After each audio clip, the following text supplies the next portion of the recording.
Congresswoman Alma Adams are sounding the alarm over proposed SNAP budget cuts. In a letter, lawmakers warned those cuts could force some states to drop out of the program entirely, leaving millions without food assistance. Right now, 1.4 million North Carolinians rely on SNAP to afford their groceries. Good Wednesday morning. I'm here in South Carolina where customers may have to dig a little bit deeper if Duke gets its way in trying to raise their bills. The electric bills for Duke, South Carolina customers could be raised by more than $10 a month starting in 2026. State regulators will review the request, hold public hearings, and listen to customer feedback. A final decision is expected in the coming months.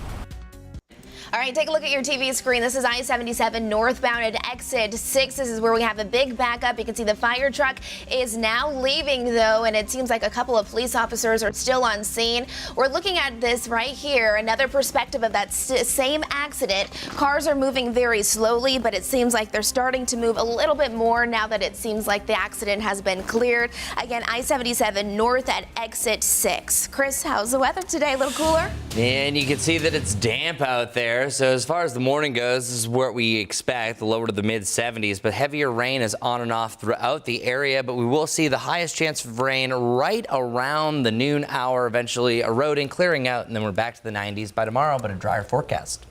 Well, finally this morning, we asked you earlier in our newscast, what's your favorite part about summer? And that got a lot of you chiming in this morning. So let's look at some of your responses. Oh, this is good. Fresh tomatoes and corn. The sound of crickets and frogs. There you go. That's summer. Baseball. Oh, the sound of cicadas. This is true. I was just about to say that. Okay, what about this one? Favorite part of summer is fall. Let's keep it with summer. Already drinking her pumpkin spice latte. Right? Taken, right? Wow, I love it. I love it. Keep your thoughts coming in. Let us know. And a reminder, the news doesn't end here. We're live with breaking news, weather, and traffic all day on WCNC Plus. Join us there now.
Test, 3, 2, 1.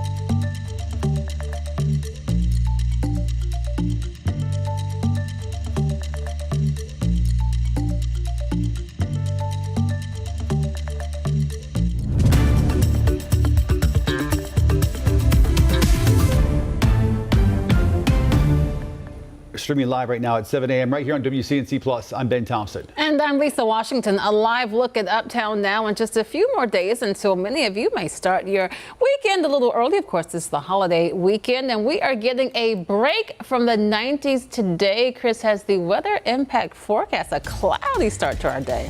And a damp one. Active rain right now around Uptown. You saw a wet stadium there and Romeo Bearden Park as well. Here is the sky right now around downtown Monroe.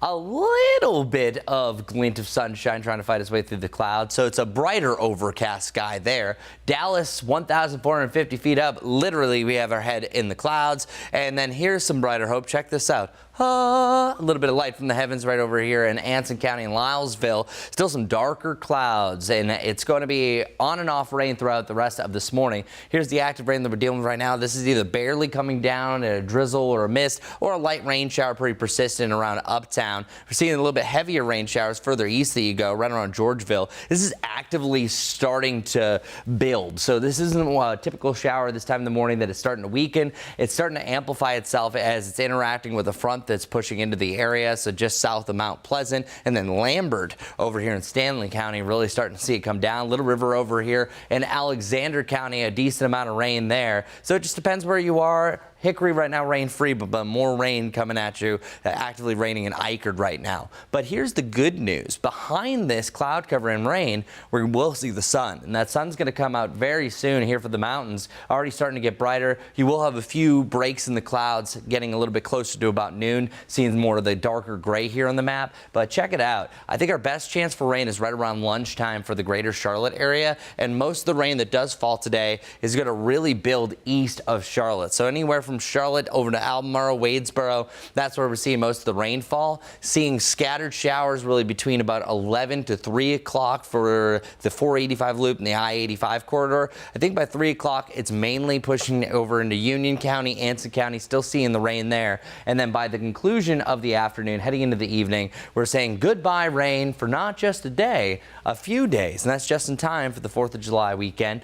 There is the slightest chance that maybe an isolated shower could join us a little bit later on in the day, but we are heading into a nice little trend. So good news there. Here is also a sad end to our 90-degree streak. I know we had 13 days, and one of those days actually hit 100 degrees, that it's been above 90 or exactly at that 90-degree point. Yesterday we hit 92 officially, but today only a high of 87. But some of us will hit 90 degrees. Morganton, I think you see the sun come out really over the next 2 to 3 hours, and that's going to allow you to get up to 90. Also, it's called what's called the isothermal belt right around Morganton. It's the right topography that sometimes gets just as warm as the Charlotte area. 87 looks to be the high temperature right around Mecklenburg County. Much cooler, about 82 to 85 down to the southeast. That's usually the hot spot. The reason why? Well, the sunshine's lacking there more than any other area today. High temperatures will quickly rebound after that. 93 for your Thursday, 94 on Friday. We fall back down to the lower 90s before we just dance pretty much from 90 to 94, but those precipitation chances at least taking a break through Saturday. Isolated rain chances return on Sunday into Monday, and then likely we see rain on Thursday and Friday. But coming up, we're going to talk a little bit more about a potential tropical development really close to the Carolinas, how that impacts our forecast. I'll also have your 7-day. But first, we're going to head on over to Majestic to see how our commute is starting off the 7 o'clock hour. All right, good morning, everyone. Want to show you a couple of live cameras here. This is I-77 northbound, where we did just have an accident happen. It stopped traffic completely, but as you can see, those cars are now off to the side, and traffic is starting to flow a little bit better. Another perspective here, this is I-77 near mile marker 6, so it's still moving slowly. Again, northbound lanes mainly being impacted by that. Let's take a look at my live traffic map to give you more perspective on this, because really this is a thing that's mainly impacting most of us this morning. You can see heading south of the Uptown area, that's where all that red is starting to build. This is already a very heavily trafficked area this time of the day, so it's never helpful when we do have a wreck. Again, exit 6, it has cleared, it's off to the side. Traffic is just moving rather slowly. Just want to give you another perspective of what your morning commute will look like if you have to head that way. Another thing I've been following this morning is right here. It's on Highway 16 where we did have an earlier crash. This has also been cleared, but still look at all of that red and that orange indicating still a 3-mile backup. It is moving. It has been cleared, but it's just moving rather slowly. So if your morning commute typically takes you this way, again, Highway 16 southbound. Another way that you can just take is just Highway 273. That's Lucia Riverbend Highway there. In addition to that, this minor ongoing wreck here, it's on Sunset Road at Sunset Road. Southbound lanes being impacted here at Millhaven Lane. You can see some yellow popping up, indicating just medium impacts there. And then finally, this last one is a crash on Sharon Lakes Road at South Boulevard. We'll have another check on those roads coming up here shortly. Ben. 7:05 right now here on WCNC Plus, and a major update this morning on the Zara Baker case, a local story that captured international attention 15 years ago. In just a few hours, Elisa Baker is set to be released from state prison. She was sentenced to serve 15 to 18 years for killing and dismembering her 10-year-old stepdaughter with disabilities.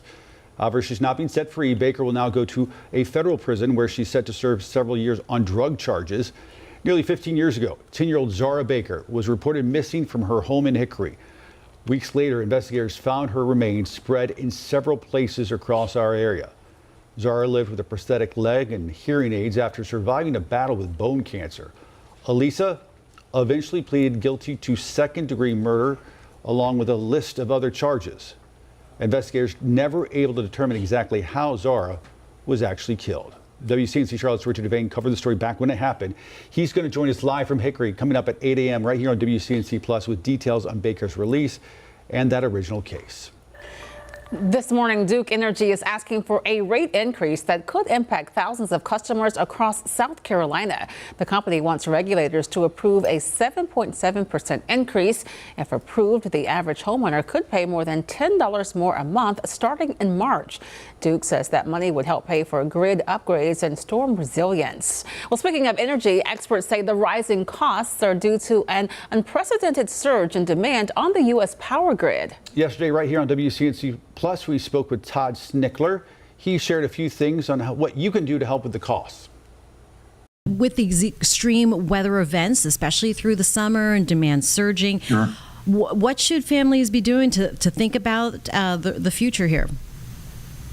Yeah, I think as people look at what they can do in order to try and help mitigate some of these costs for their monthly bill, I think there's a handful of things that they can do. Certainly, they can look at how they want to react to the temperatures. You know, some people are suggesting that you raise your thermostat in the summer in order for the temperature to go up a few degrees and mitigate what the costs could be. Certainly, there are things you can do around your home if you want to weatherize and find ways to improve efficiency that will reduce expenses for consumers on a monthly basis. And that's true both for the winter season and for the summer season.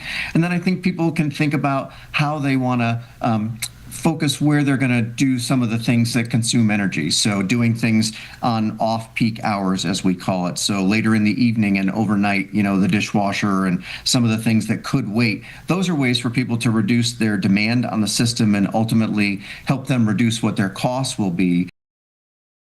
Make sure you don't miss out on live discussions just like that one. Catch it only right here on WCNC Plus.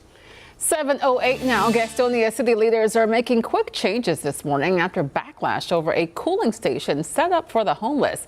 The original outdoor setup was called unacceptable. After community outcry, the operation moved indoors. And it's not just city leaders who are stepping in. Local nonprofits like Help Carolina are also lending a hand. We are volunteering, we are making sure people get fed, we're making sure they've got ice cold water, Gatorade, snacks, and we're giving the kids something to do outside of being in this heat. The indoor cooling station is now open from 10 to 6 every day that temperatures reach 90 degrees. The community plans to keep the pressure on the council with more feedback expected at the next city council meeting on the 15th. Live pictures right now over the U.S. Capitol this morning, where the House is now in the hot seat, you could say, after Senate lawmakers passed President Trump's so-called big, beautiful bill. The clock now ticking to deliver the president a big victory. But is it, as NBC's Alice Barr explains, a passage of the bill is not guaranteed at this point. This morning, the big bill back in the hands of the House with the pressure on to get it to President Trump's desk by Friday. I think it will be easier in the House than it was in the Senate. To meet the timeline, the House can't make any changes to the Senate version. Some members already raising objections as Speaker Mike Johnson promises to pass the president's domestic policy agenda. We're working through that, talking to all members and all caucuses and everybody else. But we remain optimistic we're going to land this plane. Planes posing problems of their own with stormy weather canceling flights across the country. Some House members hitting the road. Let's go deliver on President Trump's agenda to make it back to vote as soon as today. We're going to drive overnight, including Democrats united in trying to stop what they call this one big ugly bill that will rip health care away from millions of Americans. It all comes after the Senate narrowly passed the bill with a tie-breaking vote from Vice President J.D. Vance. Vice President votes in the affirmative. All Democrats and 3 Republicans voted no, including Senator Rand Paul, who criticized a carve-out softening Medicaid cuts in Alaska to win over Senator Lisa Murkowski. to get the vote of the Alaska senator, billions and billions and billions more were added. My response is, I have an obligation to the people of the state of Alaska. Do I like this bill? No, because I tried to take care of Alaska's interests. The Medicaid cuts aimed at offsetting the bill's extended Trump tax cuts, plus no tax on tips and overtime and funding for defense and deportations. Objections raised in the House are split, with some fiscal conservatives concerned the bill doesn't do enough to cover its costs. It's projected to add more than $3 trillion to the deficit, while moderates worry about the Senate version's deeper cuts to federal aid, with more than 11 million Americans expected to lose their health insurance. In Washington, Alice Barr, NBC News. This morning, televangelist pioneer Jimmy Swaggart has passed away. He was one of the first to bring his ministry to television airwaves. Many will remember his fall from grace and this moment. I have sinned against you. I beg you, forgive. That was Swaggart's tearful apology back in 1987 after a huge scandal broke at the height of his fame. He was photographed entering a motel with a woman who later said she had several sexual encounters with him. He was suspended from the pulpit and later returned, though he never regained his earlier popularity. Swaggart was 90 years old. Larry Sprinkle joins us now, and I guess you were... I was around, of course. Around at that time, yes. You know, you had all the scandals. You had that and the PTL scandal. Yeah, Bakers at the same time. A lot of people don't realize Jimmy Swaggart, you know, the minister, but he had an incredible voice, piano player, and 2 famous cousins. One, Mickey Gilley, great country singer, and Jerry Lee Lewis. So really? Yes, those are his cousins. I did not know that. It was a big musical family. And Mickey Gilley, a country singer, he had that big country hit called "Don't the Girls Get Pretty at Closing Time." That was the biggest hit that he had. And Great Balls of Fire, Jerry Lee Lewis. Yes. And Jimmy Swaggart had millions of records sold, in addition to being an evangelist. But it was quite a story back in those days. And that's the thing, because I mean, we're streaming now. We have many platforms to get news and information, and even, you know, religious things if you're interested in that sort of thing. But back then, you know, the televangelists were huge. Yes. And he was very popular, and he made the apology. So he left that church, started his own, and still had some success and lived a long life. But it was that family, interesting. Both Jimmy Swaggart lived to be 90. Jerry Lee Lewis died at 88. And his cousin, Mickey Gilley, died at 87. So that family had long lives, a long time in the business. For sure. Yeah. All right. There's your history perspective. Thank you, Larry. Thank you. All right. 7:13 right now on WCNC Plus. And happening today, jury deliberations continue in the trial of rapper Sean Diddy Combs. Jury reached a verdict yesterday on 4 of the 5 counts, and now they're being urged to keep deliberating until they decide on all 5. Chloe Malas reports from the courthouse there in New York City. We've reached a verdict on counts 2, 3, 4, and 5. Read the note from the jury that came just after 4 o'clock.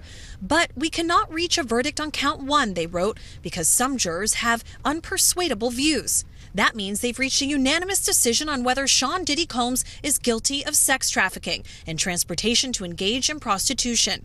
But the jury of 8 men and 4 women is split on the most serious and complex charge, racketeering conspiracy. For that count, jurors must decide whether they believe Combs ran a criminal organization and committed underlying crimes like kidnapping and arson. The judge urging the jury to keep deliberating to try to reach a decision on that last count before revealing their verdict. As the jury's note came in, Combs' attorneys hugged and formed a circle around the music mogul, who put his head in his hands, at one point giving a thumbs up to his family. During the 7-week trial, prosecutors alleged that the music mogul ran a criminal enterprise and used power, violence, and fear to get what he wanted. Calling 34 witnesses, including 2 of Combs' former girlfriends, Cassie Ventura and another known only as Jane. Combs opting not to testify, his defense team calling no witnesses, telling the jury that the claims against Combs were badly exaggerated and that physical abuse and love of baby oil are not federal crimes. Chloe Malas, NBC News, New York. 7:15 now. Take a look at this. Evacuations are underway in Northern California this morning after multiple explosions at a fireworks warehouse. Keep an eye on your screen. You can see that factory go up in flames and the fireworks shooting out of the building. The flames also appear to spark additional fires. A 1-mile evacuation order was put in place for the surrounding area. Thankfully, no one was hurt. Well, good morning, everybody. The main story about today, the clouds, the rain, and also, oh yeah, the last day, or wait, that's not how I want to start it.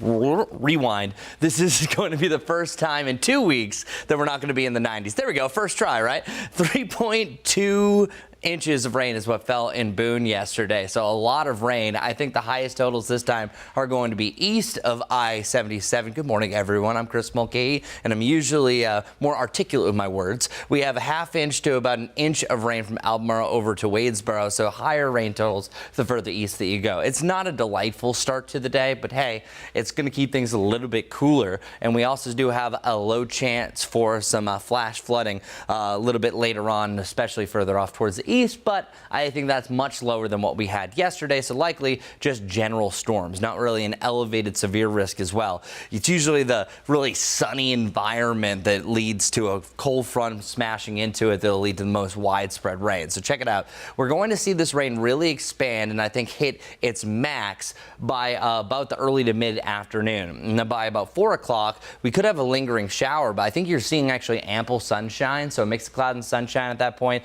and even wall-to-wall sunshine for a few locations, and then heading into the evening right around sunset, all of us are perfectly clear. So good news there. And then heading into tomorrow, well, we're drying out again. This is a cold front that's bringing this rain. So if you have any plans today, late day is the best time to do them. Tomorrow, it's still on the muggy side, but sometimes it takes about 24 to 36 hours for the true dry air to sink in behind a cold front. That's what happens on Friday, where Friday, guess what day that is? The 4th of July is just regular humid, not overly humid, not air you can wear, not overly muggy.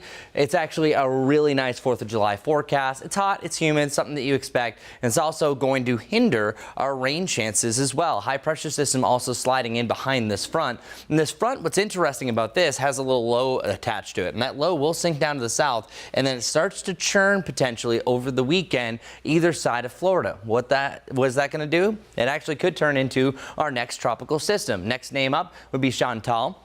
And this is at least a 40% chance for at least a tropical depression to tropical storm Chantal. As of right now, it looks like it would just be off the Carolina coast. That would mainly affect us rip current wise, but also could drag in some clouds. So that could be a little bit of uncertainty by day 7 of the forecast. So once you get to about that Monday, Tuesday time frame, we could either see a dip in these temperatures because of the cloud cover, but then you also potentially could see an uptick in the rain, just depending on how that all interacts. So a lot of question marks on the back end, but we can assure you we are starting a dry trend by tomorrow. Friday, 4th of July looking great. Saturday, dry as well. But then those isolated pop-up, typical summertime patterns start to pop back up Sunday heading into next week. Enjoy the next 7 days of July and enjoy this traffic report with Majestic. Good morning. Good morning, everyone. Well, we are off and going with our Wednesday morning commute. Want to show you a live look outside. This is I-77 exit 6. This is northbound lanes. Now, if you know anything about the traffic, you know that I-77 this time of the day is already very congested, and we did have a crash that's continuing to slow down traffic right now. It has been getting better because they've actually pushed the cars off to the side, so it's not just blocking the area roadways. But if you typically drive this way, this is what's ongoing right now. You see all this red and this orange indicating slow, even stop and go traffic. Again, I-77 exit 6 here. Another live look of that currently. So cars are able to move, but it's just going to be a little bit slower than what you're typically expecting this time of the day. In addition to that, Highway 16, we've been watching this. There was an earlier crash this morning. That's what it looked like. A couple of people did get hurt there. Emergency responders did arrive on scene. It has been cleared, but it is slow moving still. So instead of taking Highway 16, it's about a 3-mile slowdown. You can take Highway 273 instead. We'll have another check on those roads coming up. Good morning, Larry Sprinkle here with today's tiny town, and the town happens to be pronounced McBee. McBee in South Carolina in Chesterfield County, population 758. The area is 1.31 square miles. McBee, South Carolina was actually named after railroad executive V. McBee. He built railroads across the state of South Carolina. McBee, South Carolina. One of the notable spots there is the McBee Railroad Museum and Library right there in the middle of downtown McBee. McBee, South Carolina. That's today's tiny town. I'm Larry Sprinkle. The Charlotte Hornets are wheeling and dealing free agency. Yesterday, the team made another big move to add depth to the team and get some help for LaMelo Ball. Sports director Nick Carboni broke down the Hornets' offseason decisions right here on WCNC+. Well, Hornets president of basketball operations Jeff Peterson has said multiple times since he got here, including this offseason, that the franchise is not going to skip steps to get where it ultimately wants to go. And where it ultimately wants to go is a stated goal of premier franchise in the NBA, but also to the playoffs consistently, not just 1 year and out the next year. So he says they don't want to skip steps. And what he didn't say is that they don't want to take steps forward. And I think that's what you're seeing here. The team won only 19 games last season. The way the NBA is structured with the draft lottery and where you land if you have a bad season or where you're, likely to land, a lot of teams would look at that and say, let's win 15 next year and get another top 5 pick. But the Hornets are clearly looking to at least start to put some pieces in place around LaMelo Ball, around Brandon Miller, and then hope for their health this season to get a true evaluation of where they are at and what types of moves they need to make next year. And the other thing I will say about these recent moves with Jeff Peterson, including on draft night, is if you don't got picks coming with players, don't call me.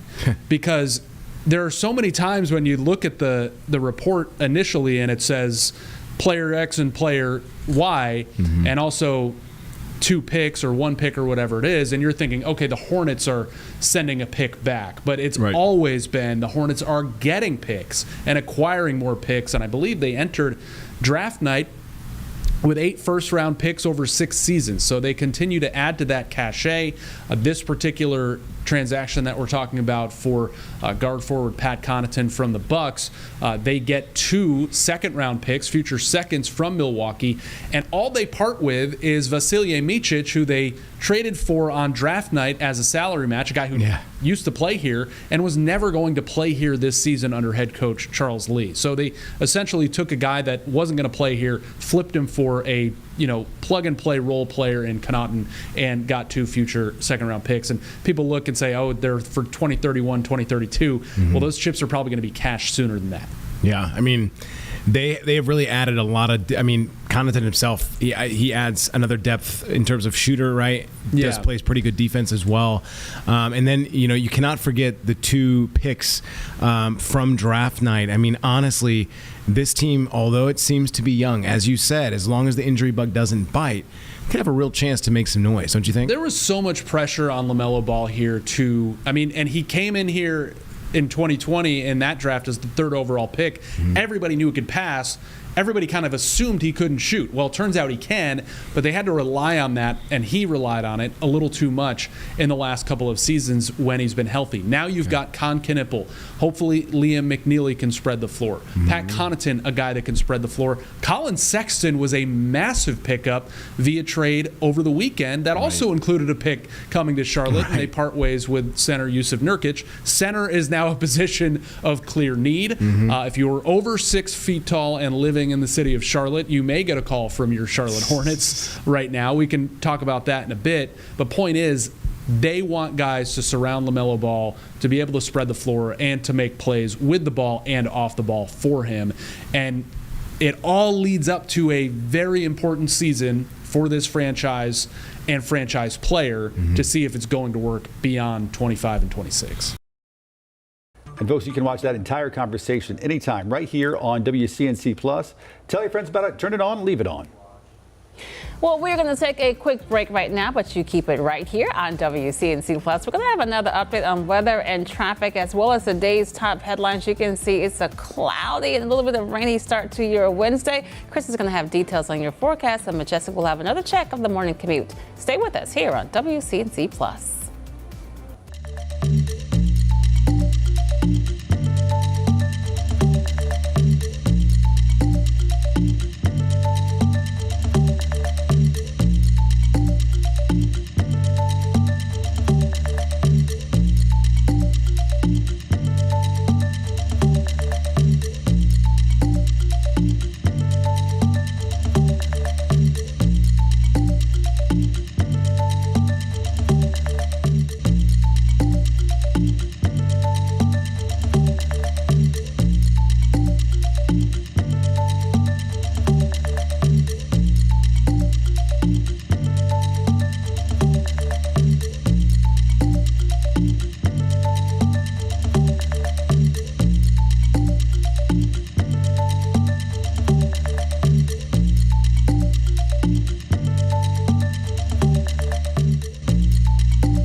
Good morning, y'all. Not the prettiest start to the day, but we are starting to see some sunshine up in the mountains, especially over in Tennessee. And that rain is pretty active right now, seeing a light to moderate rain shower across much of Mecklenburg, now over to Cabarrus County, and then a lot of widespread rain right around Hickory up in Alexander and Iredell County. Futurecast matches up to that. I think your best chance for showers and storms will really be late morning heading into the afternoon, but still on and off rain in the meantime. That's a cold front that's pushing past the area. Eventually, it's going to clear its way down towards the south, where we'll likely see our last rain shower around 3 o'clock-ish around the Charlotte area, and then by about 7, most of the area should be rain-free besides maybe a stray shower. Our 7-day forecast showing today is the coolest by far, the only day in the 80s. After that, back to the usual summertime lower 90s. Majestic, what's going on? Good morning, everyone. If you are getting ready to head out the door, it is 7:27 right now. I want to show you I-77 northbound lanes because we are following still an ongoing wreck. It's at exit 6. Traffic is moving a little slower than it typically is this time of the morning, but it is not completely stopped at this point. You can see all of the red up and down I-77. This is typical, but because of the crash, it's going to slow you down even more. In addition to that, it is moving. There's that live look outside. We'll continue to follow that very carefully for you on WCNC. Plus, we do have a couple of minor ongoing incidents. I'll walk you through that coming up.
for joining us live on WCNC Plus at 7:30. I'm Lisa Washington. And I'm Ben Thompson. A new warning from Congresswoman Alma Adams this morning. She says proposed SNAP budget cuts in the president's current big, beautiful bill, as he calls it, could be so severe some states may have to drop out of the program entirely. And that means that millions of Americans could lose access to food assistance. WCNC Charlotte's Destiny Richards is live this morning with what is in that bill and why the Congresswoman says it's a danger to families nationwide. Destiny.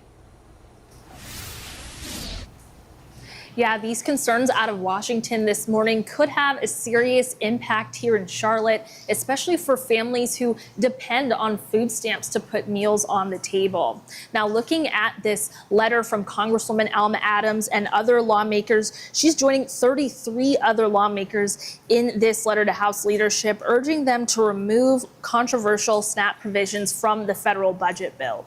They warned the plan would shift the cost of SNAP benefits directly onto states for the first time in the program's 50-year history. It would potentially force states to withdraw from SNAP if they can't afford the billions in new costs. We spoke with one Charlotte food pantry just a few weeks ago, and they said the pressure on their shelves were already at crisis levels. An apocalypse for hunger, for food security organizations, for food banks and food pantries. We're riding this till the wheels fall off. Right now, 1.4 million North Carolinians rely on SNAP to afford groceries. The North Carolina Department of Health and Human Services has also warned that cuts could hit rural areas the hardest, including communities still recovering from natural disasters in western North Carolina. And Congresswoman Adams and other lawmakers are calling this bill a threat to food security, saying states shouldn't have to choose between huge budget cuts and possibly denying families the assistance they need. Ben, Lisa. And Destiny, you mentioned that the rural areas could be hit the hardest if this bill passes. Why is that? Yeah, well, with rural areas, you know, they have limited access to food, so fewer groceries and food options. These are also areas that have higher poverty levels, so they typically depend on things like food stamps. They depend on SNAP. So we mentioned Western North Carolina also because, as we know, with Hurricane Helene, resources are already stretched thin, so this will put a strain on nonprofits, on food pantries like Hearts and Hands in Charlotte. So this is definitely a situation where rural areas are going to feel those cuts a lot more severely first and a lot more severely. Also, a lot of concerns about rural hospitals out there, which we know are essential Definitely. in so many of these smaller communities across both Carolinas. All right, Destiny Richards reporting live for us. Destiny, thank you. 7:33 now. Let's check in with Chris to find out more about our forecast for today. Not going to reach 90 degrees. And we are super upset about it. 87 degrees. Oh no, 13 days of 90 degrees is finally over. And then we'll start a new streak by tomorrow. And our Dallas camera, check this out, head in the clouds. You have some raindrops on there as well. And quick peek over in Lylesville, a little bit brighter sky here and there. I think all in all, it's still going to be an overcast morning, but you are actually going to see a nice little clearing from northwest to southeast. Let's get to the Charlotte area first. We have light to moderate rain. It's just a damp start to the morning. That's the best way to describe it. But some pockets of some heavy rain are upon us. Georgeville, it's pouring for you. Albemarle, New London, right along Highway 52, you're going to see some torrential downpours falling at about a ½ inch per hour. That's what we're seeing right here over in Eisenhower Park, just south of Taylorsville, just past Little River. So this is really the heaviest rain that we're seeing in the area for the near term. We're going to see a lot more showers like this. Actually, this band to the north is going to work its way down to the southeast. This is all along a cold front. So it's the prefrontal boundary, the actual cold front that we're seeing these passing showers. I think the highest rain totals will be well off towards the east, and that's mainly around Rowan County down through Albemarle over to Wadesboro. We're already seeing actively heavy rain right now to start off the day, and I think that's going to be really the sweet spot where the front will settle in, allowing for the peak heating of the day, which isn't that much, to really flourish a lot more storms. And then those isolated to scattered thunderstorms still possible, especially between 11 to 2. After 3 o'clock, I think most of the rain is clear from the I-85 corridor. most of the rain. Still could have a lingering shower, especially just south of Cleveland County, but then by about 4 o'clock, I think for sure it's past, and then we'll still have some leftover showers and even some thunderstorms down over to Lancaster. This is a minor flood threat associated with this, but nothing like yesterday where Boone actually saw 3 inches of rain. So our heat streak, as I mentioned, yesterday was day 13. That officially comes to an end. High temperatures right about 87 degrees in Charlotte, but that doesn't mean that some of us won't hit 90. Morganton, I have a high of 90 for you. Oftentimes, Morganton and parts of Burt County are just as warm as Charlotte. The reason why that is above Charlotte is because I think you're going to see sunshine really over the next few hours. Charlotte's waiting a little bit longer, and the reason why it's much cooler over in Rockingham, Wadesboro, and Chirac, which is typically the hotter part of our viewing area, well, you're not really seeing the sunshine until late day heading into the evening. High temperatures after this, right back up to what July does. So this is actually an anomaly over the next 10 days. 93, 94 over to 92, and then we're back up to about 94 on Tuesday. The back end of the forecast is actually a big question mark. We might actually be back into the 80s. It just depends on our rain chances. This is picking up on another system that looks like it could linger over the area for the next for a couple days span. That's next Thursday heading into Friday, but at least for the near term, your Thursday, Friday, and Saturday, so that's July 3rd, 4th, and 5th. More people care about the 4th. You should be dry and storm-free. But what's really interesting about this front that's passing, it's going to stall out to the south. A low-pressure system is going to develop along it, and then see this little churn that you see here heading into Saturday? Potentially our next named storm. More on this and our tropical outlook coming up. But first, let's get over to our morning commute, which is a very damp road so far. Yes, this is exactly what we are looking at outside this morning on your Wednesday morning commute. Good morning. If you're just waking up and joining us, it has been a busy start to the day. You can see in my traffic map, well, we have multiple things to discuss. First, I want to take you to I-77 because there's a crash here. It's now blocking the right-hand shoulder. It's on I-77 northbound, exit 6. That's Tryon Street. So you can see those impacts there. And here's our closest camera to that ongoing accident. So again, I-77 northbound this time of the day, it's already very busy, so it's not helpful when we have any accidents, and that's the one that I'm continuing to follow right now for you. Another thing, a minor ongoing wreck here. It's on Highway 49, that's Tryon Street at General Drive. So you can actually see that traffic is actually starting to back up as they're continuing to clear that ongoing wreck. And then finally, this crash on Sharon Lakes Road and South Boulevard. You can see southbound lanes indicated there that you will be impacted, just a medium impact at this point. Coming up in just a few minutes, we'll take a look at those drive times and give you another update on what I'm watching at on my maps. Ben.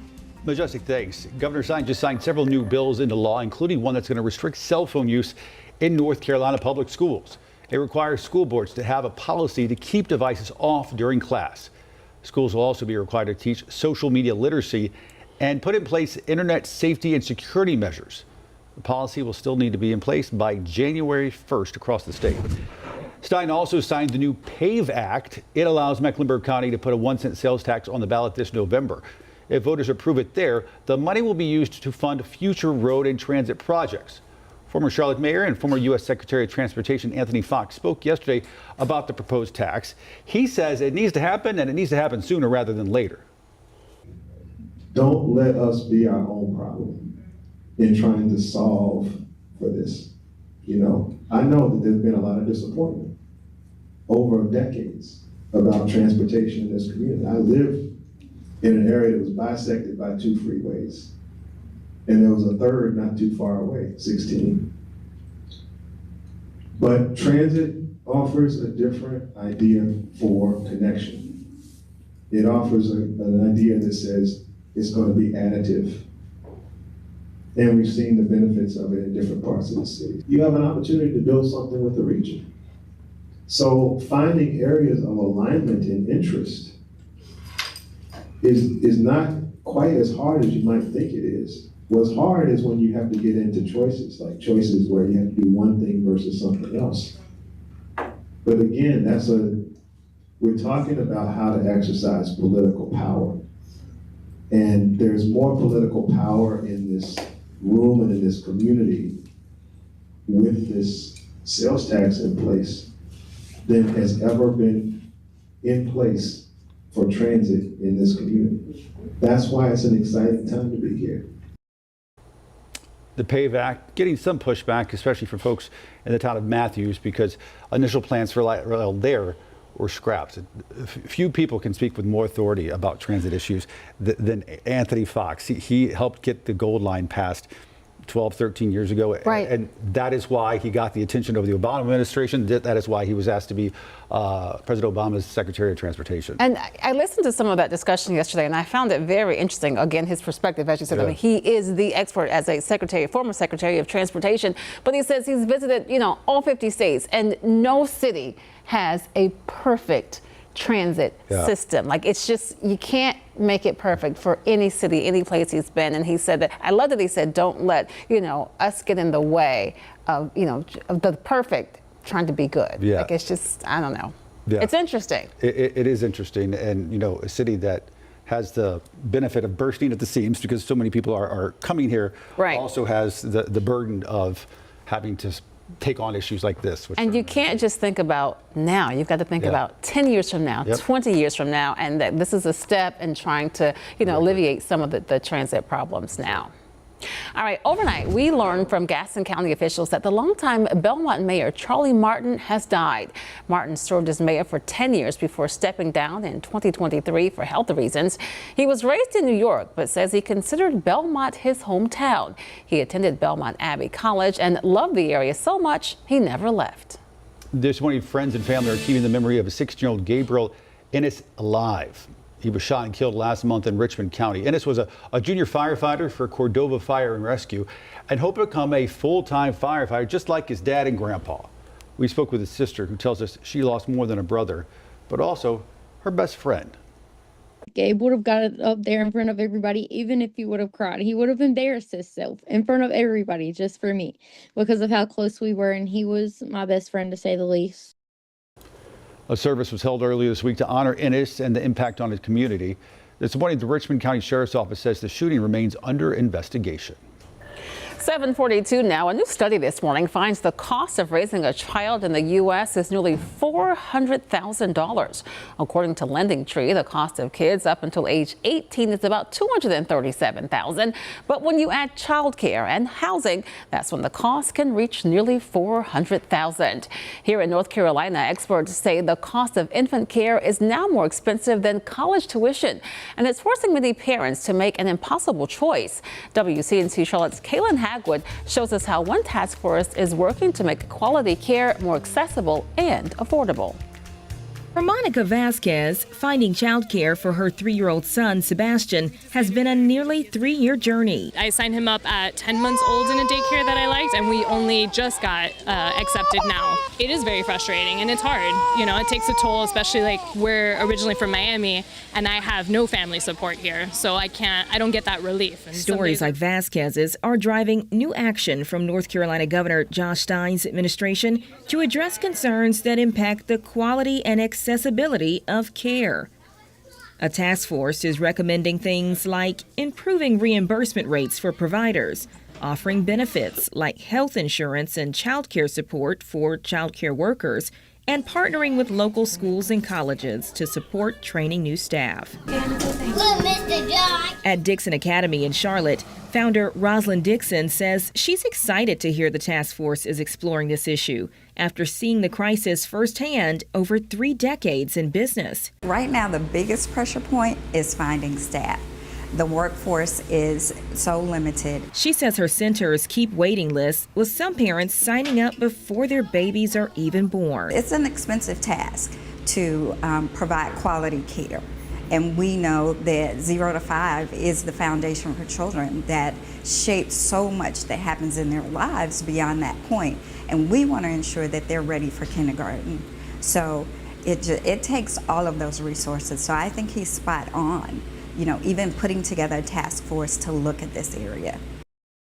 Kaylin Hagwood with that report. The task force plans to publish another report with more recommendations by the end of December. Well, during the summer, you sometimes see lightning, but then you always don't hear the thunder that follows. Some call that heat lightning, but is heat lightning actually a thing? WCNC Charlotte meteorologist Majestic Storm is raising our weather IQ this morning on what's really happening and why those quiet flashes could still mean danger. You're outside on a warm summer night. The sky is calm overhead when suddenly you see it. A flash on the horizon, but you wait and wait, but still no thunder. So what is it? Let's get straight to it. Heat lightning is not real. Some may call it heat lightning, but that isn't a real thing. What you're actually seeing is lightning from a thunderstorm that's just too far away for the sound of thunder to reach you. Light travels faster and farther than sound. Lightning can be seen from up to 100 miles away, especially at night. But thunder, you can usually only hear it within about 10 to 15 miles. And that's where the danger comes in. Just because you don't hear the storm doesn't mean you're safe. A lightning bolt can strike 10 miles from the storm, even under blue skies. That silent flash in the distance could mean the storm is just out of earshot, or it could be on its way. And if you're near the water, whether it's a lake, a pool, or out on a boat, you need to be on alert. Here are 3 things to keep in mind. If you see lightning, take it seriously. Don't wait to hear thunder, and seek shelter, or better yet, just go indoors. So the next time someone says, "Oh, it's just heat lightning," you'll know there's no such thing as a harmless flash. It's a silent warning of a storm that might be a lot closer than it seems. With your weather IQ, I'm meteorologist Majestic Storm. So heat lightning's not a thing. A lot of people think it is. Oh, for sure. Oh, that's just heat lightning. The heat, the humidity, and then, you know, comes out heat lightning. So you thought, but no, it's actually just a thunderstorm that's just further away than you think. Gotcha. Now we know. Raising our weather IQ. How about it? Great job, Majestic, and I have to say that's your first weather IQ of many, and you did a fantastic job. Great job. Awesome. And now we're all a little smarter. Oh, yes. Perfect. Well, no lightning right now, so that's good news. We did have it a few hours ago down to the southeast, and now we will see this eventually turn into a thunderstorm. So technically, this is just a rainstorm for the time being. So what's going on right now? We have the heaviest rain right here around Locust, Big Lick, always an interesting name, over into Albemarle. Some very heavy rain. These are about rain rates up to about a ½ inch per hour. That's usually what in orange represents. Also, this rain shower that's over here in Little River, so this rainstorm really starting to pick up the pace right here around Riverbend Road, just south of Eisenhower Park. So we're going to see several pockets like this around the area. As for the light rain that was around Charlotte, it's starting to erode a little bit, but still a chance for a little bit of mist. Regardless, it is a damp start to the day.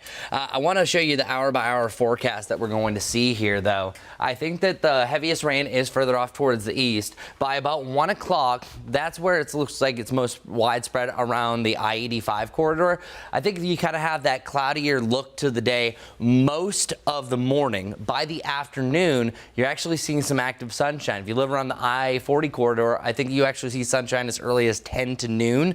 For Charlotte, I think you might see some bright spots, some spots of blue sky as we head into the afternoon. And by about 3 o'clock, that's where I think most of the activity is clearing out. And that's where we really start to ramp up our temperatures. So we are stuck to the 70s most of the morning and then eventually jumping up through the 80s to end the day. And we'll still have some lingering rain and storms right around Lancaster, closer to about 5 o'clock. And then by the time the sun sets, we are clear, good to go. Everything is past and gone. As we mentioned, that heat streak is coming to an end, though. Because of that cloud cover, we're not getting it to 90 degrees. Pretty close, though. Still going to have a high right around 87, but those see sunshine a little bit earlier, such as Morganton. I think you will hit to that 90-degree point. And as far as how much rain we're going to see when this is all said and done, I'm seeing some rain totals get up to around an inch really east of the Charlotte area, up to a quarter to a ½ inch of rain possible from Gastonia over to Charlotte. Concord just depends on where some of those heavier rain showers are going to set up. Now let's move on to the next event. We were teasing the tropical development that we potentially could see over the coming days. So over the next 2 days, a 0% chance anything is going to happen because that front that is now actively passing the area, giving us a rain chances today, eventually has a low attached to it that meanders down here near Florida. Now, one thing that's changed, it was a potential that it was going to develop right here, cross over Florida, giving a good amount of rain. But now I think the sweet spot is right in here that we could have some of that tropical development. Watch this. This front that digs down towards the south will eventually turn into a low, and watch. Start to see a little slight rotation. It's right in here This is Saturday at 3 a.m., by the way, so that 2 to 7 day time frame. By the end of the weekend, to start next week, we could be talking about a tropical depression or tropical storm Chantal. Now, it's a lot of question marks where this is going to go from here. You actually have a little bit of a protector. This high pressure system kind of putting the blockade from allowing any systems to move into the Carolinas for the time being. It's also keeping us nice and dry for the short term, but something that I really want to keep an eye on, especially for the extended forecast. So that's one thing to mention, that 40% chance for that development really is early as Sunday heading into Monday. As for the dog walking forecast this afternoon, you can expect to have some rain around the area and some thunderstorms around 2 o'clock. And then by the end of the day, you are good to go. Not as hot as we've seen in recent days. So good news there. 7-day forecast sticking to the 90s after today. Majestic, what do we need to know on this damp and kind of gloomy morning? It is a gloomy start to the day. One of those days where you might just want to drink a little warm coffee before you get your day started, and especially if you're heading on I-77, you might want to take some coffee to go. Look at this slowdown. This is at mile marker 88. You can see it there. This is coming in from South Carolina. It is very slow moving, and it has been for quite some time now. That's giving you some perspective from York County. This is I-77, again, north at exit 6. This is where we did have an earlier accident this morning that really did slow down traffic a lot. Now, it's not out of the ordinary for I-77 to be slow going, but it doesn't help when we have, for one, an accident, but now we have a stalled vehicle on Woodlawn Road at Tryon Street. So continuing to follow that. But as we zoom it on out, not only do we have those backups on I-77, but some fog is starting to build right around that area as well, limiting down visibility less than 2 miles at times. So just take it easy out there. Area roadways will be wet at times as well because of that rain that we saw. And again, this crash, I'm keeping an eye on it because I'm noticing quite a bit of red popping up on my map indicating stop and go traffic. It's on Tryon Street and General Drive. We'll have another check on those roads coming up here shortly. Lisa. Majestic, thanks. This morning, one of the nation's most cherished museums is caught in a political scuffle. Drew Wilder explains how it's all centered around the Space Shuttle Discovery.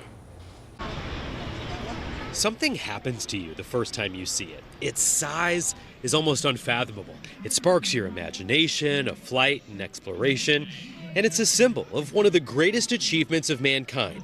And now it's caught in a political battle. To your knowledge, has a member of Congress or a member of any administration ever attempted to seize an artifact in the Smithsonian's possession before? Not to my knowledge. Texas Senators John Cornyn and Ted Cruz have put forward legislation to effectively seize the Space Shuttle Discovery from the Smithsonian Air and Space Museum at the Udvar-Hazy Center and move it down to Space Center Houston. The Smithsonian is a quasi-government entity. It receives about 60% of its funding from taxpayer dollars, but the Smithsonian director says it has well been established, though never tested in court, that the Smithsonian's artifacts in its various collections are not up for grabs. It's never been considered, nor should it be considered, government property. It is beyond the reach of others that would want to sort of pick from it. As part of their legislation, Senators Cruz and Cornyn were asking Congress to appropriate $85 million of taxpayer money to move the Space Shuttle Discovery from Chantilly down to Houston. However, the Smithsonian Institute says that is a fraction of the price tag. The Smithsonian estimates that it would be somewhere between $300 and $400 million of taxpayer money to move this space shuttle across the country. Just last week, Senator Cornyn held an event at Space Center Houston saying Houston's role in the space program is deserving of the Discovery and that the space shuttle should, quote, come back home. Although the ship was not manufactured in Houston, nor did it launch from Houston. News 4 reached out to Cornyn's office to request an interview, but we haven't heard back. For us to tell stories authentically and on behalf of the nation, it's important that we steward this collection intact just as it is and resist efforts to dismantle or pull from it from any corner. 7:54 right now on WCNC Plus, a new survey breaking down the best feelings when it comes to summertime. And I think a lot of us are going to agree on these. Take a look. A whopping 87% of people say their favorite summertime sensation is the smell of a grill. Oh, yeah. Right? In fact, more than half of people plan to cook outside at least once a week this season, probably because of that smell. 68% say the best feeling is just relaxing near the water. That could be the beach, that can be the pool, it can be the lake. They want to relax near the water, and I want to be right there with them. On average, we spend about 4 months out of the year looking forward to the summer. What do you look forward to most in summer? I think the grill, we smelled it this past weekend, and it was like neighbors were going, I was like, it smelled so good. And here's the thing, I think, a charcoal grill. Yes. Yeah. So much better. The smell of sunscreen, I think, just sort of brings up thoughts of being out in the sun and the lake. And so it's like there's so many good things out there. So for sure. All right, we're going to take a quick break, but you keep it right here on WCNC Plus. We're going to have another update on weather and traffic coming up. We're taking a look now. This is 77 right there to get up to the Billy Graham Parkway. Not too far from our studios here at WCNC. We're going to have another update on the day's top headlines at the top of the hour.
Well, good morning, everybody. Not a pretty sky. This is one of the gloomier starts we've had to a day. And it's also going to be the cooler day that we have over the last 2 weeks. 74 is our current point right now around Charlotte, 75 in Monroe, and 77 around Chirac.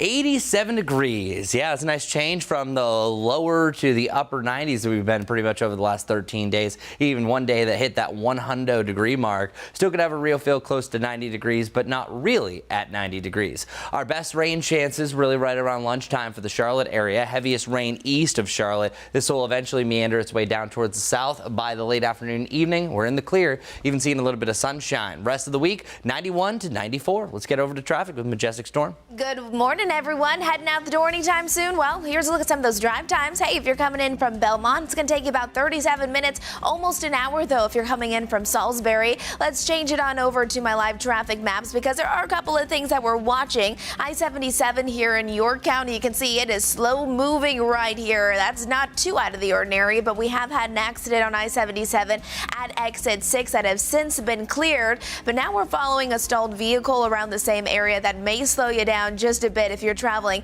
Again, I-77 northbound. This is where the stalled vehicle is on Woodlawn Road and Tryon Street, so take it easy for your morning commute. Hope to see you over on WCNC Plus. We're heading there now.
Streaming live right now at 8 a.m. right here on WCNC Plus. I'm Ben Thompson. And I'm Lisa Washington. A major update this morning on the Zara Baker case, a local story that captured international attention 15 years ago. In just hours, Elisa Baker, you see right there, is set to be released from state prison. She was sentenced to serve 15 to 18 years in prison for killing and dismembering her 10-year-old stepdaughter with disabilities.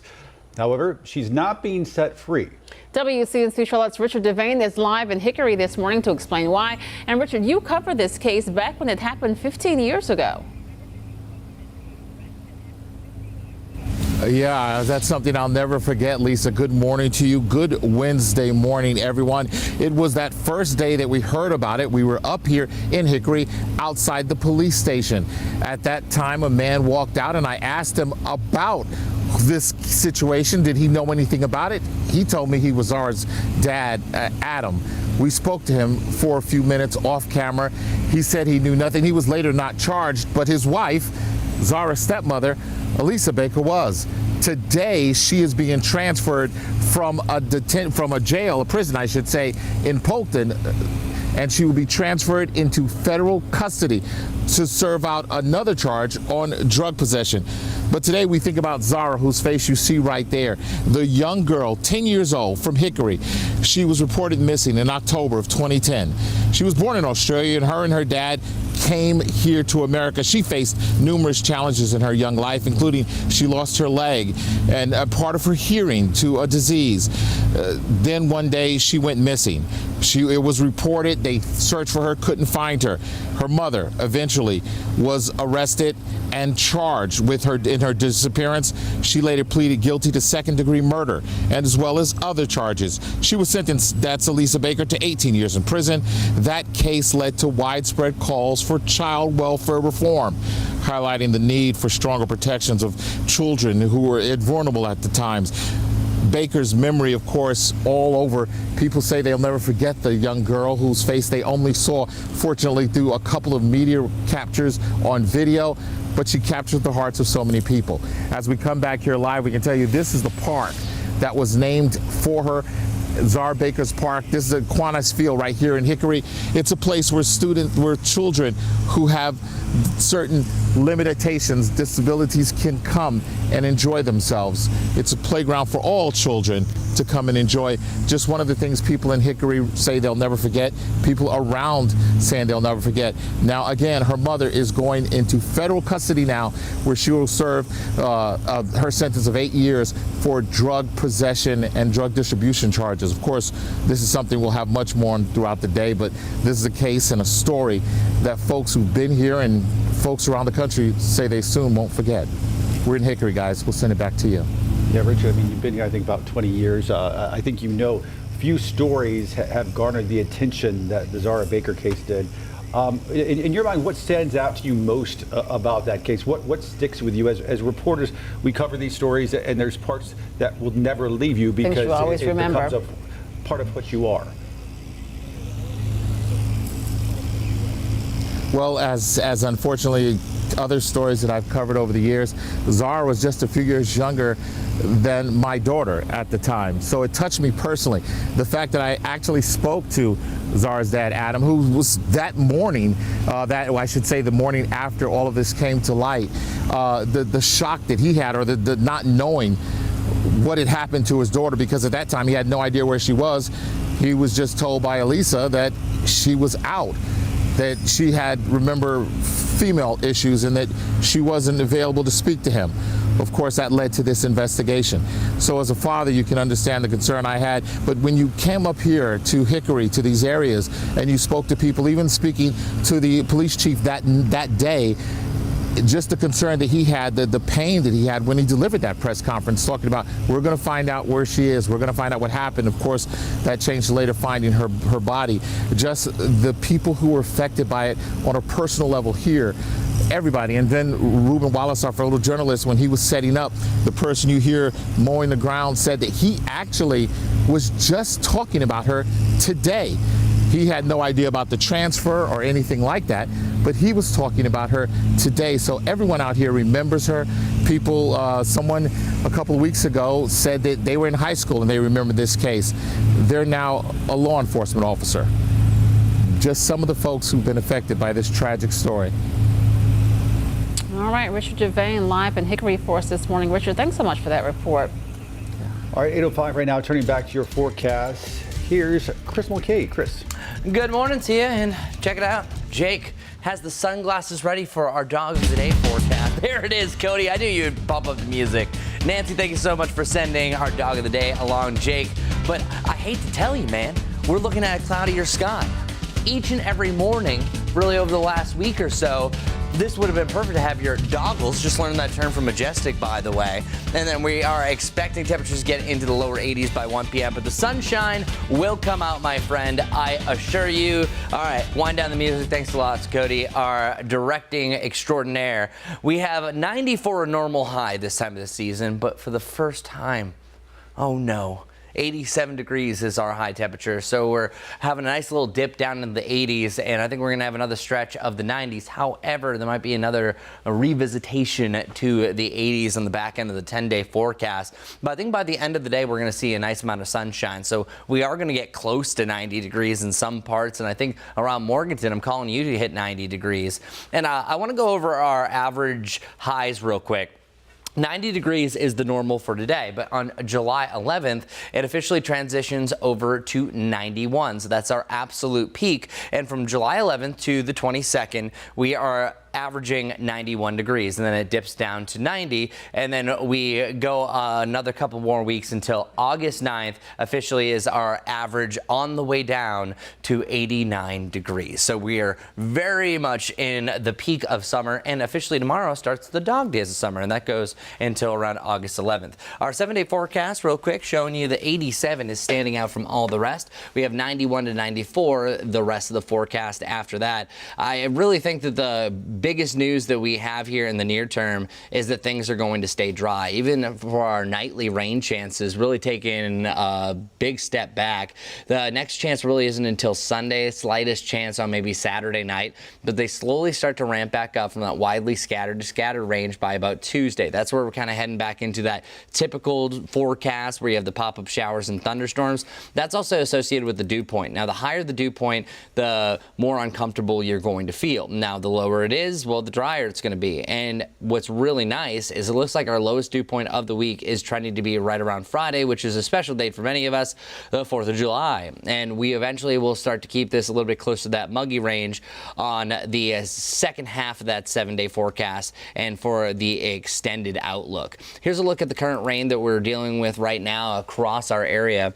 I think the heaviest rain showers right now are right here in Stanley County. This really expanded here around Albemarle, but I want to put this in loop over the last hour. It was really nothing down towards the south, and it really just shows the profile that we're dealing with. This is actually a surface front, a cold front that's blasting through the area. Here, I'll pull it up for you.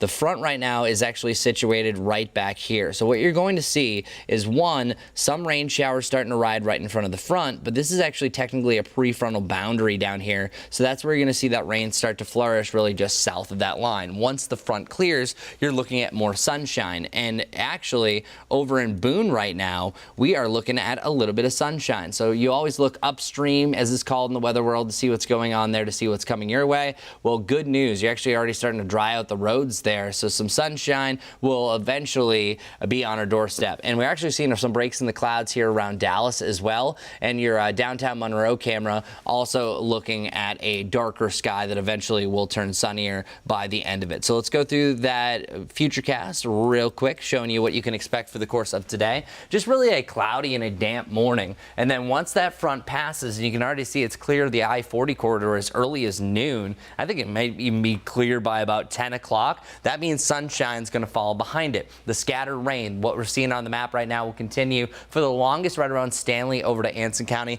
This looks to be the big zone for our highest rain totals. This eventually will start to slither and drift its way down towards the south. And then by about 5 o'clock, I think all of our North Carolina counties are clear of the rain. Still some active rain around Lancaster, Chester, over to Chesterfield County. And then by about 6 to 7, goodbye rain, and we're doing it for several days. But coming up, I have a really interesting twist to the forecast. Enhanced rain chances, and it could have to do with the tropics. So more on that in your tropical forecast coming up here in a bit. But what do we do next? Oh yeah, traffic. Majestic, how are you doing?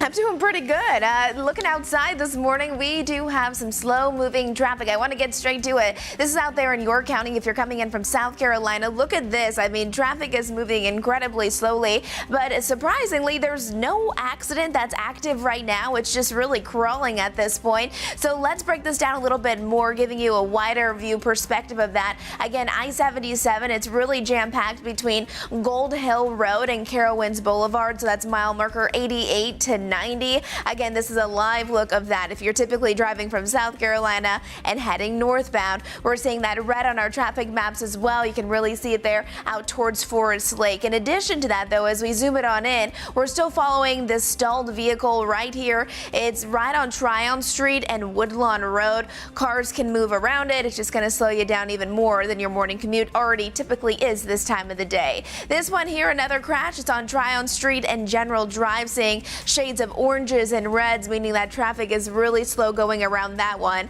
And then wet roadways, that's what all that green is indicating there. It's on Tryon Street and Sugar Creek Road. This crashes to Eastway Drive. So multiple things that I'm looking at right now. We'll have another traffic and weather update coming up here shortly. Lisa.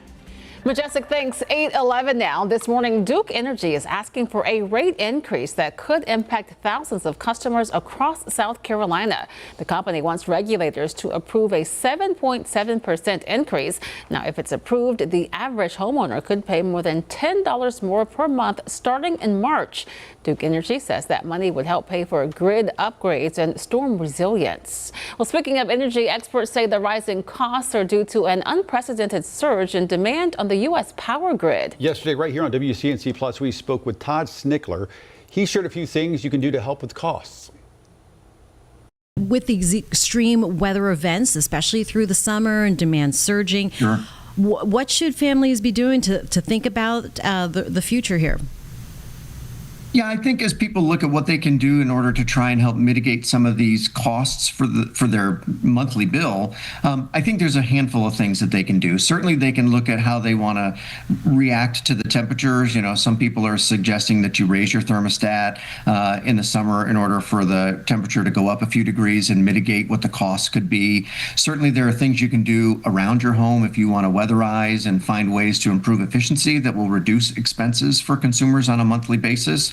And that's true both for the winter season and for the summer season. And then I think people can think about how they want to focus where they're going to do some of the things that consume energy. So doing things on off-peak hours, as we call it. So later in the evening and overnight, you know, the dishwasher and some of the things that could wait. Those are ways for people to reduce their demand on the system and ultimately help them reduce what their costs will be. Don't miss out on live conversations like that one. You can watch it only right here on WCNC Plus. Gastonia city leaders are making quick changes this morning after backlash over a cooling station set up for the homeless.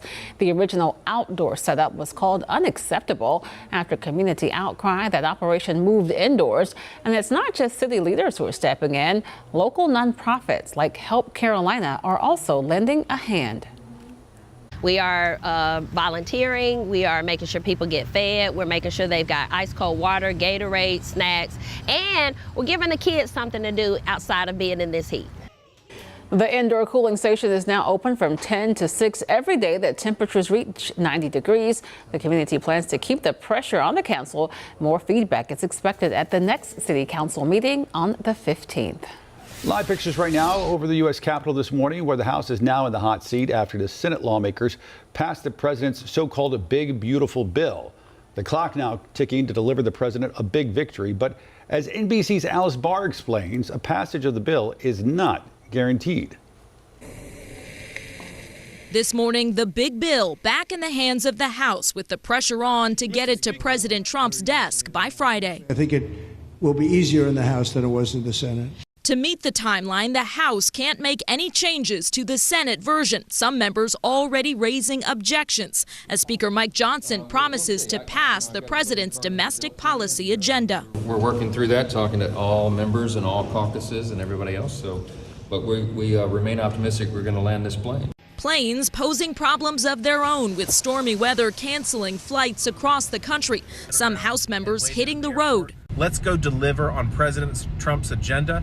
To make it back to vote as soon as today. We're going to drive overnight. Including Democrats united in trying to stop what they call this one big ugly bill that will rip health care away from millions of Americans. It all comes after the Senate narrowly passed the bill with a tie-breaking vote from Vice President J.D. Vance. Vice President votes in the affirmative. All Democrats and 3 Republicans voted no, including Senator Rand Paul, who criticized a carve-out softening Medicaid cuts in Alaska to win over Senator Lisa Murkowski. To get the vote of the Alaska senator, billions and billions and billions more were added. My response is, I have an obligation to the people of the state of Alaska. Do I like this bill? No, because I tried to take care of Alaska's interests. The Medicaid cuts aimed at offsetting the bill's extended Trump tax cuts, plus no tax on tips and overtime and funding for defense and deportations. Objections raised in the House are split, with some fiscal conservatives concerned the bill doesn't do enough to cover its costs. It's projected to add more than $3 trillion to the deficit, while moderates worry about the Senate version's deeper cuts to federal aid, with more than 11 million Americans expected to lose their health insurance. In Washington, Alice Barr, NBC News.